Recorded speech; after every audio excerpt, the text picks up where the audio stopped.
धाराशिवचे खासदार ओमराजे निंबाळकर आपल्याबरोबर आहेत. दादा, काल मेळावा पार पडला, दसरा मेळावा, आणि दोन्ही शिवसेनेचा मेळावा पार पडला. त्याच्यामध्ये शिंदेंकडून उद्धव ठाकरेंवर टीका करण्यात आली. काय वाटतं, तुम्ही ऐकलं असेल? मला वाटतं दुर्दैवी आहे, कारण आदरणीय उद्धवजी ठाकरे साहेबांनी बाळासाहेबांच्या नंतर ह्या सर्वांनाच त्या ठिकाणी शिवसेना ह्या पक्षाच्या अधिकृत उमेदवार दिल्या आणि आदरणीय उद्धवजी ठाकरे साहेबांच्या माध्यमातूनच मला वाटतं ह्या सर्वांची, जी काल बोलत होते त्या सर्वांची नेतृत्व पुढे आलेले आहेत. असं असताना अशा पद्धतीनं उद्धवजींवर बोलणं, बाळासाहेबाबद्दल बोलणं हे अतिशय निंदनीय आहे आणि दुःखद आहे. पण सामान्य लोक हे सगळं बघतायत आणि त्यांना सुद्धा हे जे काही चाललंय, इतक्या खालच्या पातळीला जाऊन जी टीका करणं चाललंय, ते काय लोकांना आवडत नाही. पण लोकांना व्यक्त व्हायचं एकच माध्यम असतंय, ते म्हणजे लोकशाही. त्यावेळेस होतील व्यक्त. ज्यावेळेस उद्धवजीवर ज्यावेळेस संकट आलं त्यावेळेस तुम्ही खंबीरपणे उभा राहिलेला आहात आणि तुम्ही प्रखरपणे कुठल्या ह्याला उत्तर देतात. काल रामदास कदम असे म्हणाले की बाळासाहेबाचा मृत्यू झाल्यावर 2 दिवस मृतदेह घरात ठेवला, त्याचं कारण काय? अशा पद्धतीचे भाषा होते. काय बोलावं, काय म्हणजे इतक्याच म्हणजे ज्येष्ठ माणसानं अशा पद्धतीनं म्हणजे काय नेमकं सांगायचं काय तेच मला कळालं नाही त्यांना. आणि अशा पद्धतीनं ज्या घरानं त्यांना सर्व काही दिलं, महाराष्ट्राला ओळख करून द्यायचं काम ज्या शिवसेनेनं केलं, मला वाटतंय त्याच बाळासाहेबांच्या बाबतीत, त्याच उद्धवजींच्या बाबतीत बोलणं हे त्यांच्या तरी मनाला पटतंय का? थोडं शांततेनं जर विचार केला त्यांनी एकांतात बसून, तर कदाचित त्यांचं मन सुद्धा ह्या गोष्टीला साक्ष देणार नाही किंवा मनही ग्वाही देणार नाही. हे सगळे ज्येष्ठ नेते आहेत बोलणारे. उद्धवजीवर जे बोलले ते ज्येष्ठ नेते आहेत. त्यांनी असं पण म्हटलं की येणाऱ्या जी निवडणुका आहेत स्थानिक स्वराज्य संस्थेच्या, त्या निवडणुकामध्ये उद्धव ठाकरेंना उद्ध्वस्त करायचं. लोकशाहीमध्ये सर्व अधिकार हे जनतेला असतात. मताचा अधिकार सुद्धा जनतेलाच असतो. त्यामुळं कुणाला ठेवायचं आणि कुणाला उद्ध्वस्त करायचं ही जनता त्या ठिकाणी त्यांच्या स्वतः लोकशाही प्रक्रियेमधनं डॉक्टर बाबासाहेब आंबेडकरांनी संविधानाच्या माध्यमातून जो अधिकार दिलाय मताचा, तो अधिकार बजावून जनता निर्णय घेत असते. आणि मला वाटतंय कुणाच्या बोलण्यानं, कुणाच्या भाषण केल्यानं त्या ठिकाणी काही फरक पडणार नाही. जनता निश्चितपणे योग्य निर्णय घेईल आणि कुणाला शाबूत ठेवायचं आणि कुणाला उद्ध्वस्त करायचं हे पण ठरवेल. स्थानिक स्वराज्य संस्थेच्या निवडणुका जवळ येतात. कशा पद्धतीनं शिवसेनेची तयारी आहे, जिल्ह्यात असेल किंवा राज्यात असेल? काय आमची तयारी अखंड 5 वर्ष असते. फक्त आज निवडणूक आली म्हणून आज लोकांपुढे जायचं आणि निवडणूक संपली की पुन्हा हम आपके हे कोण, निवडणूक आली की हम दिल दे चुके सनम, असं आमचं काम नाही. आम्ही शिवसैनिक आहेत, बाळासाहेबांची शिवसैनिक आहेत. उद्धवजींच्या मार्गदर्शनाखाली आम्ही काम करतोय. त्यामुळं जनतेसाठी आम्ही 24 तास उपलब्ध आहेत आणि त्यांच्या प्रत्येक अडीअडचणीत, त्यांच्या संकटाच्या काळात आम्ही त्यांच्या पुढे जाऊन काम करतो. आणि त्यामुळं लोकशाही प्रक्रियेमध्ये लोक निवडणूक आल्यावर कोण येतंय आणि प्रत्यक्षात ज्यावेळेस कामाची गरज असते, आपण संकटात असतो त्यावेळेस कोण येतंय, ह्याचं अवलोकन जनता करत असते आणि त्या अवलोकन करूनच जनता त्या ठिकाणी मतदान करत असते. त्यामुळं आमची तयारी ही अखंड 5 वर्ष चालू असते आणि सार्वजनिक जीवनात काम करणं मला वाटतं ही एक व्रत आहे. त्याच्यासाठी आपला पूर्ण वेळ आपण त्या ठिकाणी लोकांना देणं गरजेचं असतं आणि लोकांना जर आपण वेळ दिला तर लोक निश्चितपणे आपल्यासोबत राहतात. बाळासाहेब ठाकरे यांच्या शिवसेनेने पहिल्यापासून म्हणजे मराठी माणसाला मुंबईमध्ये स्थान दिलेलं आहे, मदत केली, सहकार्य केले.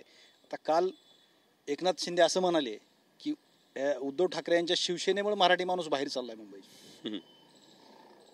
हीच हास्यास्पद आहे, कारण मुंबईतल्या लोकांना मराठी माणूस किंवा मुंबई जर आपली शाबीत ठेवायची असेल तर ती मुंबई कुणाच्या हातात असणं अपेक्षित आहे. ह्याच्या बाबतीत जेवढ्या महानगरपालिकेच्या निवडणुका झाल्या ह्यापूर्वी, त्या प्रत्येक निवडणुकीत तिथल्या जनतेनं दाखवून दिलंय की ती ठाकरेंकडेच शाबीत राहील, ठाकरेंकडेच व्यवस्थित राहील. त्याच्यामुळं त्याच्यावर भाष्य करणं की मराठी माणूस बाहेर गेला, जर मराठी माणूस तसा बाहेर गेला असता आणि मराठी माणसाचा अधिकार जर त्या ठिकाणी टाळला गेला असता तर लोकांनी परत परत परत परत महानगरपालिका शिवसेनेच्या ताब्यात, उद्धव साहेबांच्या ताब्यात दिली नसती. ते सगळं राखलं गेलं आणि मराठी माणसाचं संरक्षण शिवसेना म्हणजेच उद्धव साहेब करू शकतात हा विश्वास लोकांना आहे. त्यामुळं लोकांनी कायम शिवसेनेला त्या ठिकाणी महानगरपालिकेत मानाचं स्थान दिलेलं आहे, नेहमी सत्ता दिलेली आहे. काल दसरा मेळाव्याला तुम्हाला जिल्ह्यामध्ये थांबा अशा सूचना दिल्या होत्या उद्धव ठाकरे यांनी.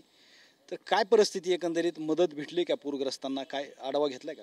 नाही, आपण जर बघितलं असेल तर इथं जी पूर परिस्थिती निर्माण झाली होती त्या पूर परिस्थितीमध्ये ह्या सामान्य माणसाच्या मदतीला पडणं, त्यांच्या अडचणी सोडवणं, सरकारी मदत त्यांच्यापर्यंत पोहोचवणं, मला वाटतं ह्या सगळ्याच गोष्टीला प्राधान्य आहे.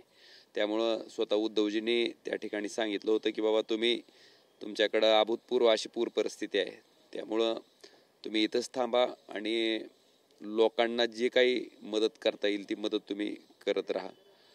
मला वाटतंय आज जर आपण ग्रामीण भागामध्ये गेलात, जे शासन त्या ठिकाणी घोषणा करतंय की आम्ही तातडीची मदत दिली, आम्ही इतके पैसे दिले, तुम्ही जर त्या ठिकाणी वस्तुस्थिती तपासली तर शासनाची अजून एक पैसाही मदत त्या ठिकाणी सामान्य लोकांपर्यंत पोहोचली नाही. उलट अनेक सेवाभावी संस्था आहेत, अनेक लोक आहेत, आधी की सर्वसामान्य माणसं सुद्धा जे पुण्यासारख्या ठिकाणी, मुंबईसारख्या ठिकाणी आहेत, काही लोक परदेशात सुद्धा आहेत, पण त्यांना ह्या शेतकऱ्याच्या व्यथा कळतात. कारण त्यांचे वडील, त्यांच्या घरातलं कोण ना कोणतरी शेतकरी आहे आणि ती व्यथा समजून घेऊन ती लोक अगदी आपल्यातली त्या ठिकाणी आपली जी अर्धी भाकरी आहे त्यातली चतकोर तरी भाकरी द्यायचं काम ही सगळी मंडळी करतायत. आणि ह्या सर्वसामान्य लोकांकडनं, जनतेकडनंच लोकांची आता सध्या मदत मोठ्या प्रमाणावर येते, पण सरकारची मदत काय अद्यापपर्यंत पोहोचलेली नाही. उलट पक्षी सरकार बँकेच्या नोटिसा त्या ठिकाणी बँका पाठवून त्या शेतकऱ्याच्या जखमीवर मीठ चोळायचं काम करतंय आणि ते दुर्दैवी आहे. प्रशासनाचा अपयश म्हणायचं का?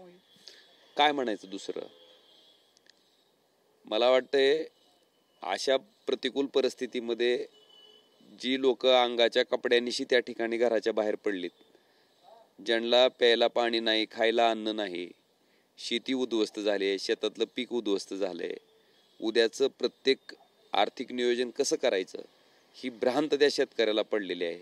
अशा परिस्थितीमध्ये प्रशासनानं तातडीनं त्यांचे पंचनामे म्हणा, त्याचे जी काही सोपस्कार आहेत ते लवकरात लवकर पार पाडून तातडीची मदत शेतकऱ्याच्या खात्यात कशी पोहोचेल हे त्या ठिकाणी बघणं नितांत गरजेचं आहे. मला असंख्य फोन येतात आज सुद्धा की साहेब आमचा पंचनामा झालेला नाही, आमचा पंचनामा करत नाहीत, परत ते अटी निकष बहुभूधारकाला त्या ठिकाणी अजून त्याच्या बाबतीत सरकारनं काही घोषणा केलेली नाही. मला वाटतं सरकारचा अभ्यास जर पूर्ण झाला असेल, संपला असेल तर सामान्य शेतकऱ्याला, सामान्य इथल्या जनतेला जी उघड्यावर पडलेली आहे त्यांना दिलासा देणाऱ्या घोषणा सरकारनं तातडीनं कराव्या आणि नुसती घोषणा करून न थांबण्यापेक्षा त्याची अंमलबजावणी सरकारनं तातडीनं करावी. आम्ही तर निश्चितपणे इथले लोकप्रतिनिधी म्हणून प्रशासनावर त्या पद्धतीनं दबाव टाकतोय. प्रशासन ही त्या ठिकाणी कामाला लागलंय, करतायत. संकट मोठं आहे, आपत्ती मोठी आहे, पण जी तातडीची मदत आहे, जी तुम्ही सांगितले की आम्ही ताबडतोब पोहोचू, ती तरी किमान त्या ठिकाणी प्रत्येकाच्या खात्यात पोहोचणं आणि ती लवकरात लवकर पोहोचणं नितांत गरजेचं आहे. जिल्हाधिकाऱ्याशी या 2 दिवसात काय बोलणं झालं या संदर्भामध्ये? मी त्यांच्याबरोबर कायम संपर्कात आहे आणि ते तुळजाभवानी संस्थांचे पण अध्यक्ष असल्यामुळं काल दसरा पार पडला, काल नवरात्र उत्सव पण संपला, त्यांच्यावरही त्याही कार्यक्रमाचा, तिकडच्याही ह्याचा गर्दीचा ताण होता. पण तरी सुद्धा त्यांना मी कायमस्वरूपी सांगतोय की जिथं कुठं चुकतंय, जिथं कुठं आवश्यकता आहे, निश्चितपणे त्यांचं मी एका गोष्टीच्या बाबतीत आभार मानेन की संस्थांच्या वतीनं त्या ठिकाणी, कारण तुळजाभवानीला आलेलं जे दान आहे ते अतिशय सामान्य माणसांनी दिलेलं असते. तुम्ही जर कधी ती दानपेटी उघडली तर तुम्हाला 10 रुपयाच्या 20 रुपयाच्या नाणी असं दान ते आहे. त्यामुळे सामान्य माणसानं दिलेलं दान सामान्य माणसाच्या कामाला यायला पाहिजे अशी विनंती मी जिल्हाधिकाऱ्यांना केली होती आणि त्या विनंतीचा मान ठेवून तुळजाभवानी संस्थांनं त्या ठिकाणी 1 कोटी रुपयाची मदत ह्या पूरग्रस्तांसाठी केली. ही निश्चित अभिनंदनीय बाब आहे. आणि प्रशासनाच्या बाबतीत आपण बघितलं असेल की खरडून गेलेल्या जमिनीचा पंचनामा केला तर तुम्हाला 3 वर्ष काहीच मिळत नाही, अशी उगाच एक पुडी सोडून दिलेली होती, अपवाद सोडली होती. त्याच्या बाबतीत त्यांना सांगितल्याच्या नंतर त्यांनी त्यांच्या व्हिडिओ कॉन्फरन्सिंगवर सगळ्याच अधिकाऱ्यांना खालच्या सूचना केलेल्या आहेत. अजून जिथं जिथं कुठं अडचणी येतात सामान्य माणसाला ते आमच्या संपर्कात आहेत. आणि साधी जरी गोष्ट असली तरी मी ती प्रत्येक गोष्ट जिल्हाधिकाऱ्यांना सांगतोय. आणि समाधानाची एक बाब आहे की ती त्या पद्धतीनं लगेच प्रशासन त्या ठिकाणी त्याच्यावर कारवाई करतंय.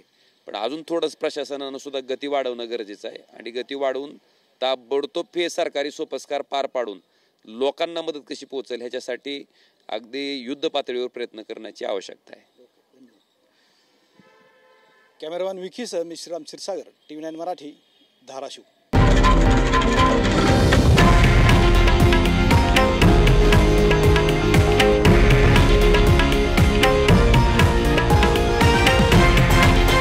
हे आहे देशातील नंबर 1 न्यूज नेटवर्क आणि आपण पाहत आहात TV9 मराठी, एकमेव.